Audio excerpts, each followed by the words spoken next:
Thanks for coming back to Rush Hour 2 from 2001, as this movie takes place in China and once again directed by Brett Ratner. And seeing this blonde walking here and hands his folder and already an explosion on the building floor, and the next scene we do see our two heroes again singing to the Beach Boys, and James Carter already making a fool of himself here.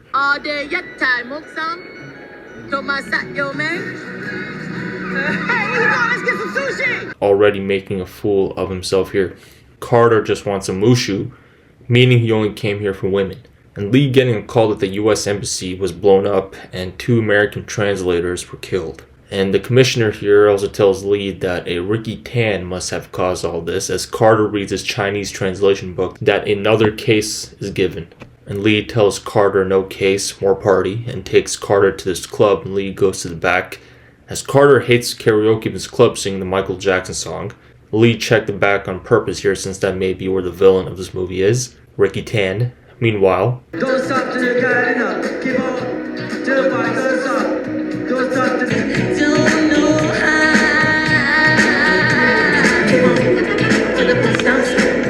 how. So Carter does have the voice to sing any Michael Jackson song, and Mushu comes to join him on stage. There's a Michael Jackson movie coming out, at least I think that's real.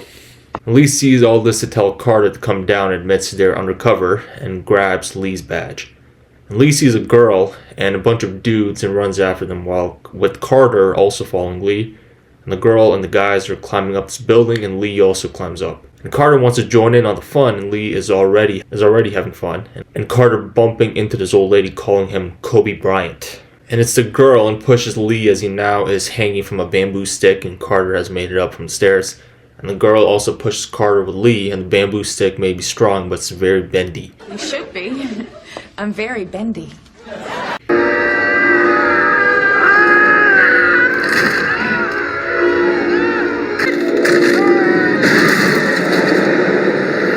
And back on the road, as Carter's still pissed off at Lee for lying to him since he's still looking for Ricky Tan, and the two have made it to a massage parlor. And inside the massage parlor, we see this Scarface and Grand Theft Auto Vice City interior decorating shown.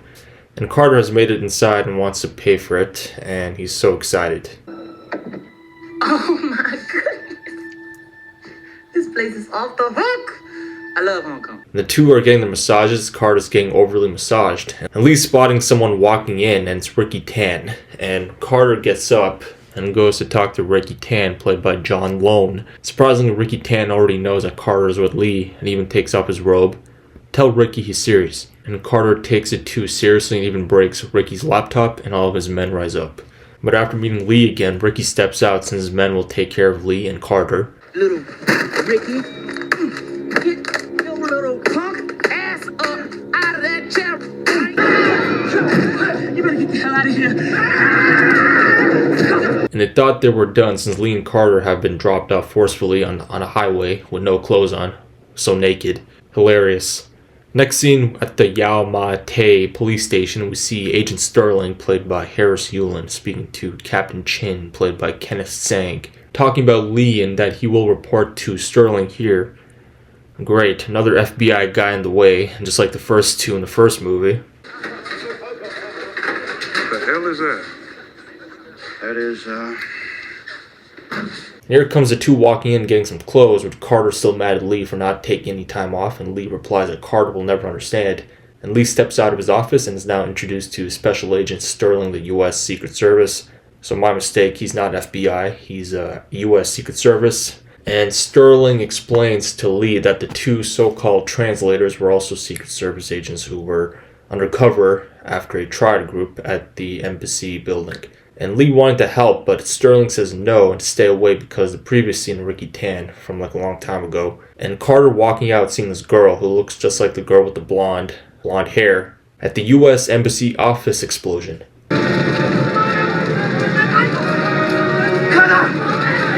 I told you.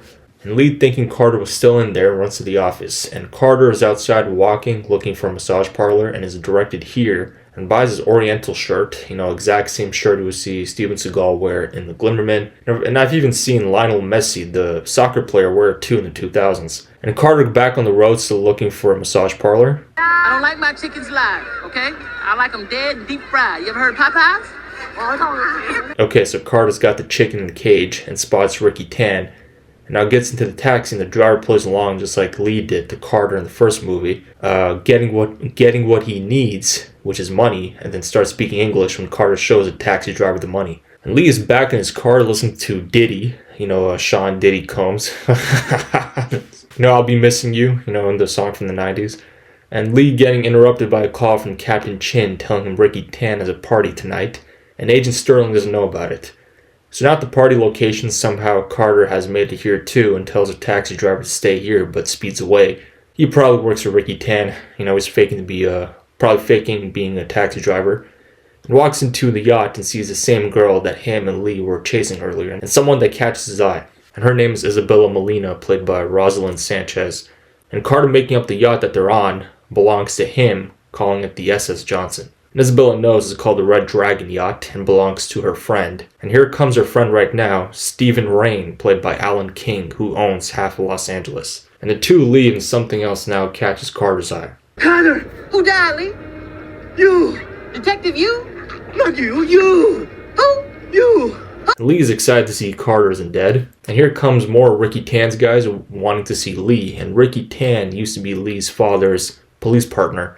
And Ricky tells the same girl who we've been seeing in the last two disguises, blowing up the embassy and Lee's office at the station. And Ricky tells Lee alone here has nothing to do with the embassy building bombing or explosion, and will tell everything he needs to know if he can get him out of Hong Kong. Come on!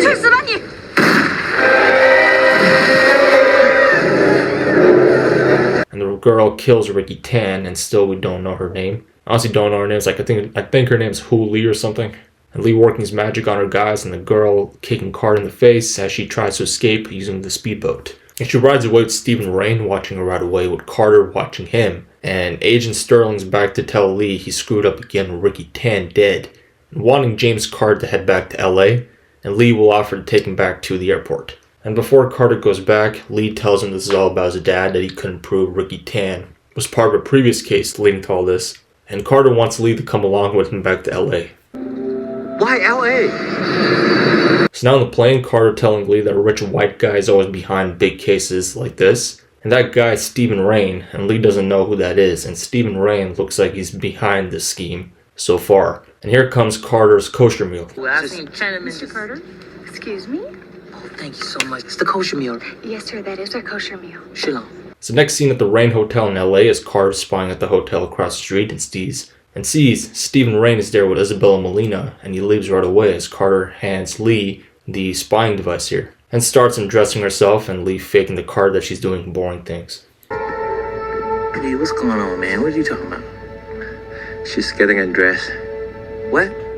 And Carter spots a tattoo on her hip, and here comes the same girl in disguise again with a package, and the two know it's another bomb.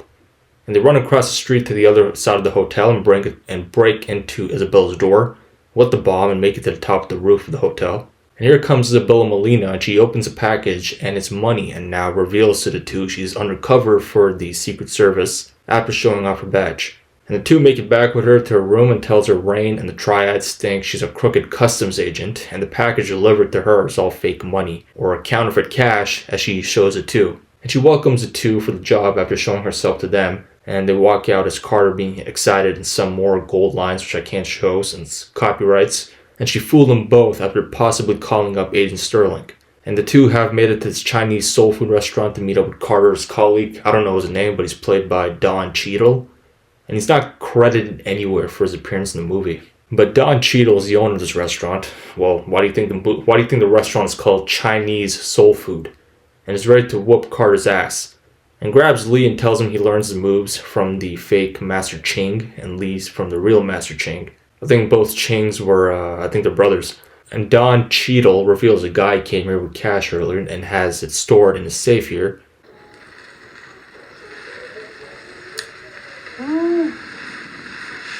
Oh, it's fake. And Carter testing it out, and it's a fake as Isabella, and the cash is fake that Don Cheadle takes out of the safe, as Isabella said, a red smoke coming out. Tells him someone named Zing gave him this money and can be found at the Rain Plaza, which is a hotel. So the next scene, Lee and Carter have made it to the Rain Plaza, and here they meet Zing, the front desk associate played by Ernie Reyes Jr., runs away after hearing his name. And I've made it to the back, and then look who's back.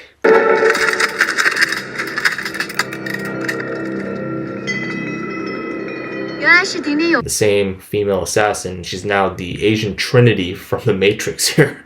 She looks like Trinity, but Asian version. And the same girl with the explosives recognizes Lee and hits him, and here comes Isabella again, undercover, and she hits Lee too. And the Asian Trinity here now hits Carter and have kidnapped the two in this truck. And the two wake up in the back of the truck and start fighting, and back to the limo. I put that knife away, bitch, before you have an accident. And Lee actually gets himself out of his rope and gets Carter out too, and even breaks one of the statues, and they're all full of money. Probably counterfeit cash. And when Carter taking the money in for evidence, it's probably fake. With the truck stopped and ready for unloading, Carter and Lee escape after knocking the guards out and Lee doing more damage, and here comes more backup. And the two run to the sewer and comes out of the sewage tunnel and see they're in Las Vegas and spot the Red Dragon Casino. And the two get out at the same time after getting their nuts damaging to each other, hitting each other. But first, they need fancy clothes to go into the Red Dragon Casino. They're walking into the Gianni Versace store and see the guy working there, played by Jeremy Priven, and he gets a little too touchy with Carter. Little Kim, I'll be back. You see that? He likes you. I'm not shopping. Now that's done, as they have made it to the Red Dragon with their fancy clothes, and Steve Rain announcing the show here since he owns the place. And now full-blown casino display of craps and baccarat and poker and slot machines, with Lee disappearing again. And it was Isabella who swiped Lee here that made him disappear, to dance with her to see the rest of the fake money, when the real money is being stored and wheeled to the back of the casino. I'm asking for real now. Will you help the Secret Service? And here comes Carter, and the two make a quick run to get the counterfeit cash to make a distraction, and Carter, or I think that's the real money, and Carter does do that after complaining to the casino worker, and the manager calls in security, but bodyguards are alerted, and Lee makes it inside, close to the back. So inside the back now, Lee was hiding at the top of the metal case and sees a camera on the top here and just walks casually. And even Chinese people can gamble together without getting different chips.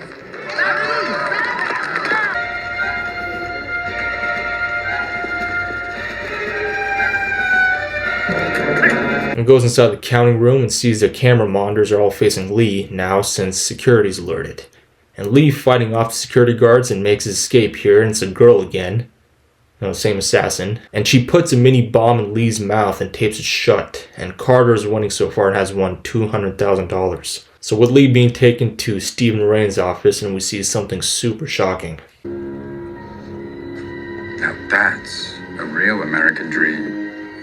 Thanks to a few pieces. So Ricky Tan is alive, made a fool of Lee in Hong Kong, and still keeping an eye on Rain going to his hotel room. Ricky Tan does sound like Cary Grant here. I don't know why. It sounds very similar voice-wise. So meanwhile, Carter is continuously winning and starts dancing on the baccarat table. And Ricky Tan is ready to leave. And full-blown comedy fight. So Carter being taken to get his money, and the girl trying to off Lee and kick him out.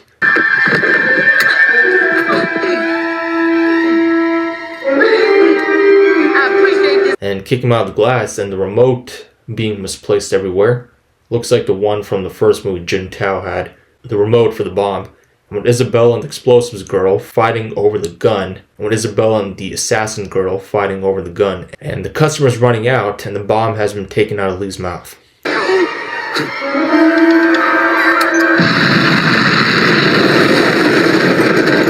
So meanwhile, Carter, knowing Ricky Tan is alive, will handle the explosives girl, or the assassin girl, as Lee will go after Ricky Tan, or Trinity from the Matrix, as you would picture it. As Lee will go after Ricky Tan, and he sees Isabella with a gunshot on her arm, and the girl practically commits suicide as a cash in Carter's suit saves him from getting stabbed, thinking he was stabbed. So she's finally dead.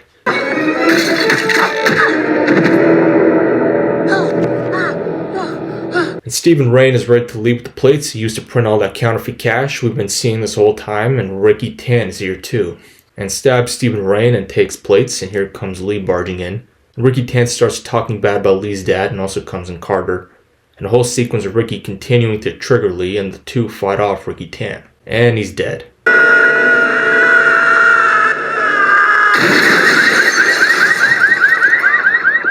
Here comes the Trinity wannabe, or the assassin girl that blew up the US Embassy building and Lee's office with a bomb, ready to blow up, but Lee and Carter escape on time. Just more comedy as they get off the electrical line here and onto the road as they're about to get run over. Use your jacket! Crazy!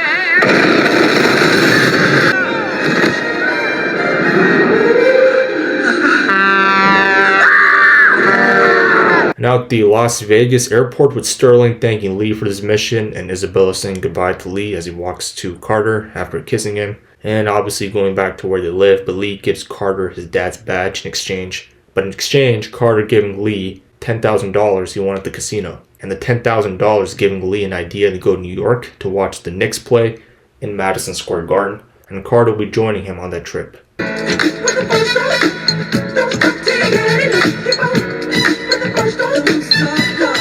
And that's Rush Hour 2 from 2001, another great movie. As usual, more bloopers, and I'll see you next time in Rush Hour 3 from 2007. Take care, see you soon, and watch away. And make sure to check out Rush Hour 2, great movie.